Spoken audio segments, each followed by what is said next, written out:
Hello friends, मेरा नाम है विशाल त्यागी। आपका स्वागत है हमारे channel Vishal Tyagi blogger and digital marketer पर। आज हम इस वीडियो में बात करेंगे ब्लॉगर में परमालिंक होता क्या है और परमालिंक को ब्लॉगर की ब्लॉग पोस्ट के लिए कैसे सेट करें। तो चलिए इस वीडियो को स्टार्ट करते हैं। वीडियो को स्टार्ट करने से पहले अगर आपने हमारे यूट्यूब चैनल को सब्सक्राइब नहीं किया तो प्लीज हमारे यूट्यूब चैनल को सब्सक्राइब करें और बेल आइकन को प्रेस करें, जिससे आपको नई वीडियो की नोटिफिकेशन तुरंत मिले। अगर आप इस वीडियो को फेसबुक पेज पर देख रहे हैं तो हमारे पेज को फॉलो करें और बेल आइकन को प्रेस करें।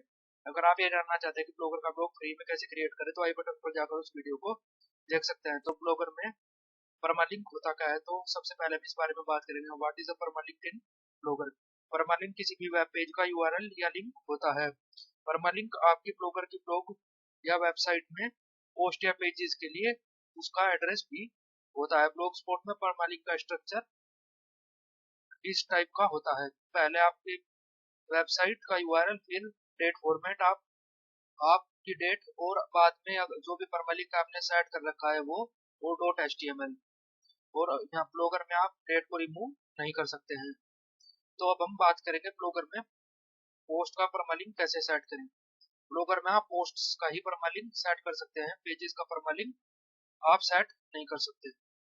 आप यहाँ पर देख सकते हैं जब भी हम कोई न्यू पेज क्रिएट करेंगे तो यहाँ पर परमालिंक सेटिंग का कोई ऑप्शन नहीं होता है। तो हम ब्लॉगर में ब्लॉग पोस्ट का ही परमालिंक सेट कर सकते हैं। तो पोस्ट्स पर जाएं और कोई न्यू पोस्ट क्रिएट करें।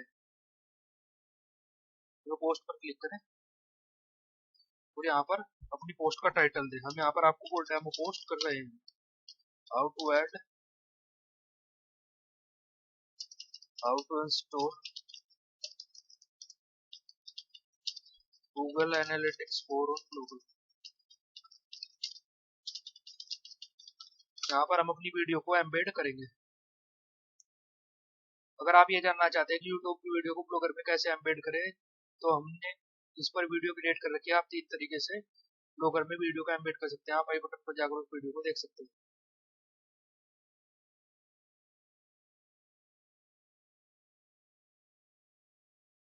और सेलेक्ट पर क्लिक करें। यहाँ पर आपकी वीडियो एम्बेड हो जाएगी और अब आपको यहाँ पर परमालिंक का ऑप्शन मिलेगा। अगर आप अपने ब्लॉगर में कोई भी परमालिंक सेट नहीं करते हैं, ऑटोमेटिक परमालिंक रखते हैं, तो यहाँ पर ब्लॉगर आपकी पोस्ट के लिए ऑटोमेटिक परमालिंक सेलेक्ट कर देगा। लेकिन ये परमालिंक आपका एसईओ फ्रेंडली नहीं होगा अगर आपका टाइटल लॉन्ग है तो।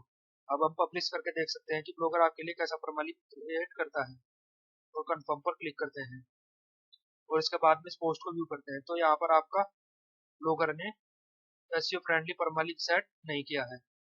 और अब आपको ये परमालिंक सेट करना है तो आप यहाँ पर अपनी पोस्ट को एडिट करें और आपको ये परमालिंक चेंज करना है या सेट करना है तो आप कस्टम परमालिंक में जाएं और आपको पहले इस पोस्ट को, अगर आपने पोस्ट पब्लिश कर दिया और आप उसका परमालिंक चेंज करना चाहते हैं तो आप उस पोस्ट को पहले ड्राफ्ट में भेजें। जब आपकी पोस्ट ड्राफ्ट में आ जाएगी तो आपको यहाँ पर कस्टम परमालिंक का ऑप्शन मिलेगा। आप कस्टम परमालिंक पर क्लिक करें और यहाँ पर आप how to install Google Analytics for on, यहाँ पर आप फोन के आगे डैश दें और ब्लॉगर लिखें और अब इस पोस्ट को पब्लिश कर दें और कंफर्म पर क्लिक कर दें और अब अपनी पोस्ट को व्यू करें। तो अब यहाँ पर आपका ब्लॉगर का एसईओ फ्रेंडली परमालिंक क्रिएट हो चुका है। तो ये प्रोसेस था ब्लॉगर में परमालिंक क्या होता है, ब्लॉगर में कस्टम परमालिंक कैसे सेट करें और ब्लॉगर के लिए एसईओ फ्रेंडली परमालिंक कैसे क्रिएट करें। अब हम जब भी पेज को ओपन करेंगे तो यहाँ पर आपको 404 एरर दिखाएगा।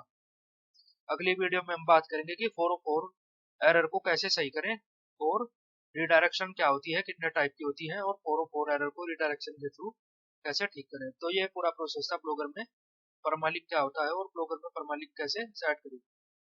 तो आपको ये वीडियो पसंद आई तो आप इस वीडियो को लाइक और शेयर करें और हमारे चैनल को सब्सक्राइब कर हमें सपोर्ट करते रहें। अगर आपकी ब्लॉगर स्पोर्ट से रिलेटेड कोई भी प्रॉब्लम हो तो आप कमेंट सेक्शन में टाइप करें, उस पर वीडियो क्रिएट करेंगे। आपका इस वीडियो को देखने के लिए बहुत बहुत धन्यवाद। Thanks for watching this video.